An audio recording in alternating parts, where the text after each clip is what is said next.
E aí eu clamei a Miguel, que veio e me ajudou. E aí eu consegui passar, ou seja, a guerra espiritual demorou 21 dias. E aí ele diz, depois do príncipe da Pérsia, virá o príncipe da Grécia. E eu vou contender com ele também. Então aqui no livro de Daniel, por uma razão dele estar contando o que aconteceu para Daniel, a gente descobriu, teologicamente falando, que existem principados que dominam países. Isso é muito louco, né? É muito louco. Porque será que eles, antes de caírem, já tinham essa função ou assumiram na Putz, queda? que pergunta maravilhosa. Tem essa resposta? Nunca pensei nisso, mas, Então, cara, é demais. É possível que eles já tivessem essa jurisdição. exato. Só que eles mudaram de lado. É. E aí é como se você tivesse uma cidade, uma pessoa que era legal e de repente ela virou um demônio. Muito bom essa pergunta. Nunca tinha pensado nessa Eu tava possibilidade. pensando agora, de repente eles já tinham essa função, viraram de lado e continuam com esse domínio, né? Com essa autoridade. Eu queria falar um pouco mais sobre isso, mas eu queria antes pontuar o seguinte. Então a gente já descobriu nesse texto que do lado demoníaco, do Império das Trevas, um principado é chamado do Principado da Pérsia e o outro da Grécia. Então a gente pode inferir que todos os países têm o seu principado negativo. E do lado positivo, na Bíblia só tem um arcanjo que é chamado pelo nome, que é Miguel. E ele é o arcanjo de Israel. Nós podemos também inferir que há arcanjos para cada um dos países. E nesta luta, a atuação desses principados, ela é crucial para determinar qual o viés que aquela nação tem. Você quer ver uma coisa? Quando você pensa na Inglaterra, o que eles têm de especial? O que tem lá diferente ou que marca a nação da Inglaterra? Além de ser uma ilha... Não, pensa na questão cultural. Ah, tá. O que tem de... Literatura. Vai lá. E aí, ajuda aí, Lene. Quem que você pensa? Quem é a figura mais proeminente da Inglaterra? Eu penso em Shakespeare, olha que louco. Não. Quem que você pensa? Ele tá de brincadeira. Quem que você pensa? Lene, você. Eu pensei... É que eu esqueci o nome dele, daquele descabelado lá que aparece... Qual descabelado? Vocês estão da cultura pop. Rei Arthur? Vocês estão fora do mundo. Quem? Rainha, meu amigo. Ah, sim. Rainha vem depois, aí, né? Tá. Não é? Quando você pensa em Inglaterra, você não pensa em realeza? Total. Príncipe Charles, rainha... Príncipe Charles, a rainha Elizabeth. A Inglaterra... Até hoje, né? Ela tem este espírito de realeza, de nobreza, o povo gosta. Os caras falam Manchester City. Tamo mal ainda. E ainda tá apanhando pra caramba, né? Então, o que eu quero dizer? Eu acredito que quando Deus cria uma nação, ele dá a ela dom redentor.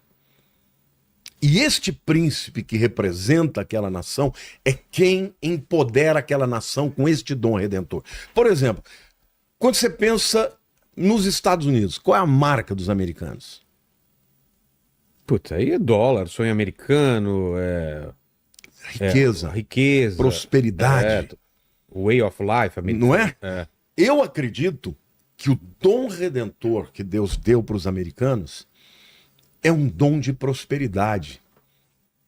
Mas do outro lado, o principado que antagoniza nos Estados Unidos é Mamon. Que é do dinheiro? Que é o demônio do dinheiro, das riquezas. Porque o dinheiro ele pode ser um instrumento maravilhoso para ajudar as pessoas, para dar uma vida melhor, ou pode ser uma ruína, porque por dinheiro as pessoas fazem qualquer negócio.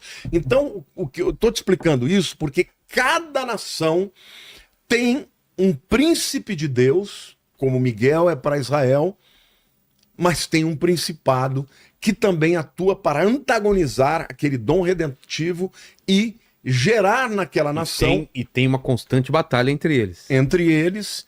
E dependendo de quem você convida, quem você deixa dominar sobre a sua vida, a atuação desses espíritos celestiais vai ser maior de um lado ou de outro. Então, eu acho que para cada uma das nações existe um príncipe de Deus e um demônio, e um principado do mal. Então, potestades são dominadores, né? Potestades, exousias, tem a ver com essa autoridade, com essa habilidade. E na minha opinião, a exousia, a palavra vem do grego, né? Ousia é ser e estar. E ex é para fora. Então, é aquele indivíduo que tem um carisma que sai para fora.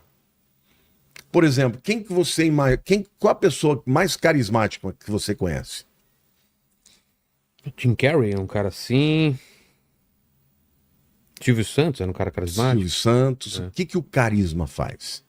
Ele encanta, ele encanta, ele convence multidões. A exousia, os seres chamados de potestades, eles atuam, os que são do lado do mal, para quê? Para levar as pessoas através de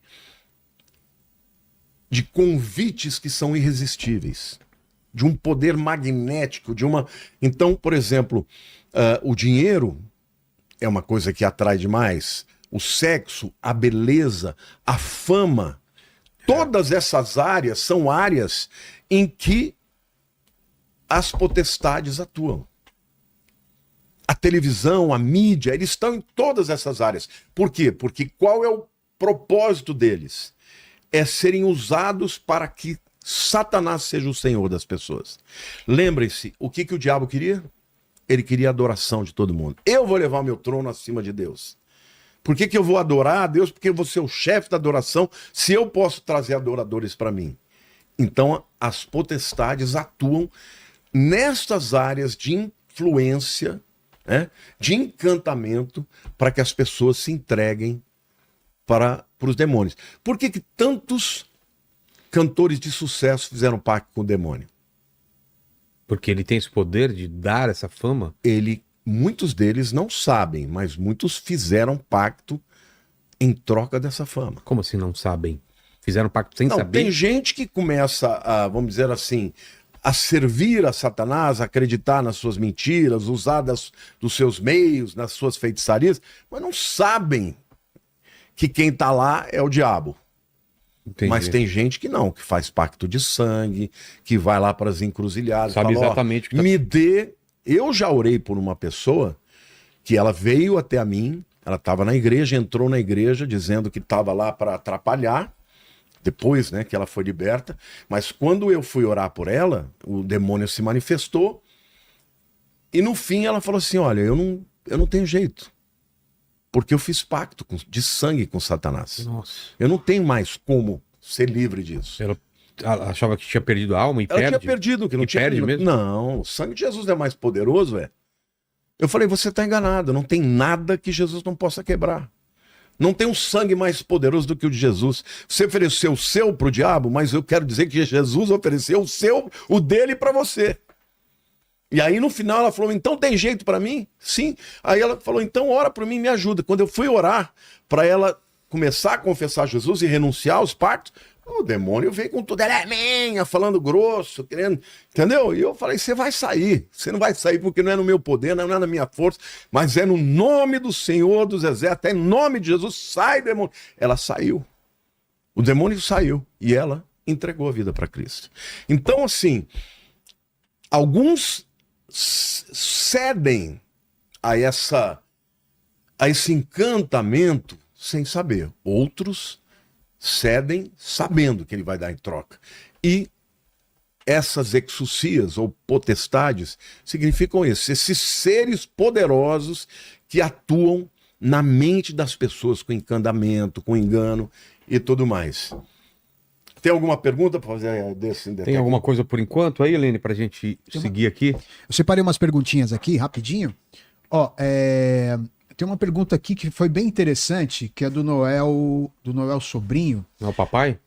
Ele fala assim, ó, não é o papai. Você entendeu, Lênin? Aqui quando você falou, Noel, papai, eu demorou um pouquinho. Tá ao contrário, né? Noel.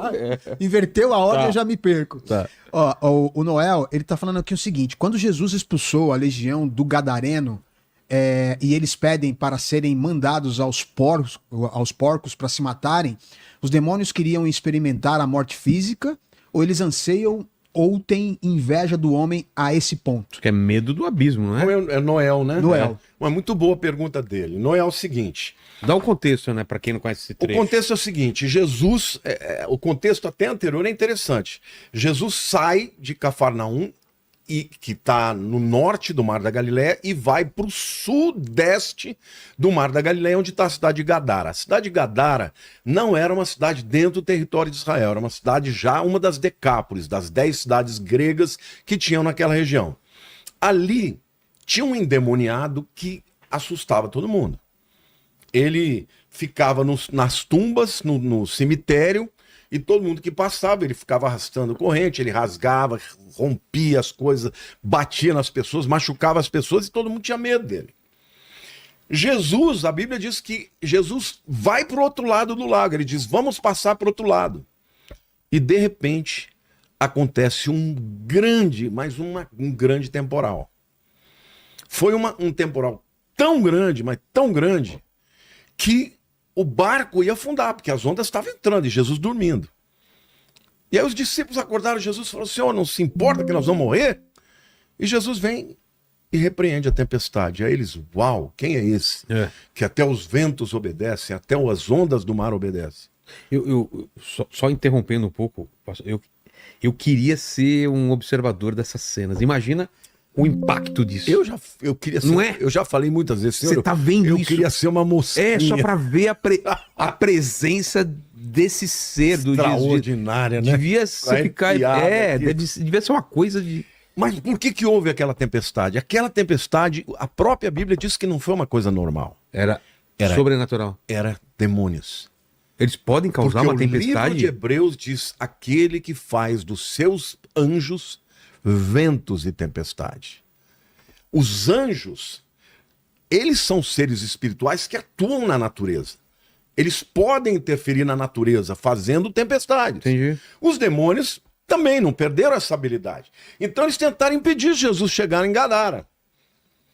Quando Jesus chega em Gadara, esse camarada olha para Jesus, o endemoniado, e falou, filho de Deus, vieste me atormentar antes da hora? Por que antes da hora? Porque ele sabe que no final... no julgamento no final. julgamento eles estão ferrados. Não é que eles queriam experimentar a morte física. Embora a pergunta seja muito inteligente, eles não queriam ser lançados no abismo. Eles pediram, não nos lance antes da hora no abismo. Esse era o medo deles. E aí eles falaram, olha, tem uma manada de porcos ali, deixa a gente entrar. E Jesus falou, vai. E os porcos foram mortos, e eles... Mas foram mortos por interferência deles? Não, porque eu já estive lá em Gadara. É a única região, a gente sabe que é Gadara, aquele lugar, exatamente aquele lugar, porque é o único lugar de todo o lago que tem um monte. E a Bíblia diz que eles subiram nesse monte, eles estavam nesse monte e se precipitaram no abismo. Caíram lá embaixo. Mas por que você acha? Porque os demônios levaram ele, Jesus mandou ele... Quando os porcos morrem, o que acontece com esses espíritos? Eles voltam a ficar livres, mas o que eles não queriam é que Jesus os mandasse pro abismo. E aí eles ficariam em cadeias até o final. Tá. Eles não queriam, eles queriam continuar livres aqui para atuar. Pelo mundo.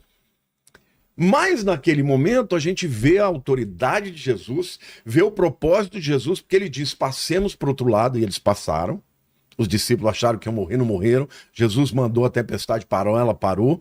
Chegou lá o endemoniado, primeiro, a Bíblia diz que ele reconheceu. Ele olhou para Jesus, ele sabia que Jesus era o Filho de Deus. Filho de Deus, porque vieste nos importunar antes da hora. Aí Jesus não falou com ele, já foi repreender, ele falou, não, me manda que eu entre naqueles porcos lá. E ali eram muitos demônios. Era uma casta, isso é interessante dizer. Esses demônios são da casta mais inferior, são os demônios que dominam as pessoas, que possuem as pessoas, mas eles eram muitos. E há outros casos na Bíblia em que Jesus, os discípulos voltaram dizendo, escuta, por que a gente for orar pelas pessoas e os demônios não saíram? Aí Jesus falou assim, olha, tem certas castas que só se expulsam com jejum e oração. Casta é quando são muitos demônios.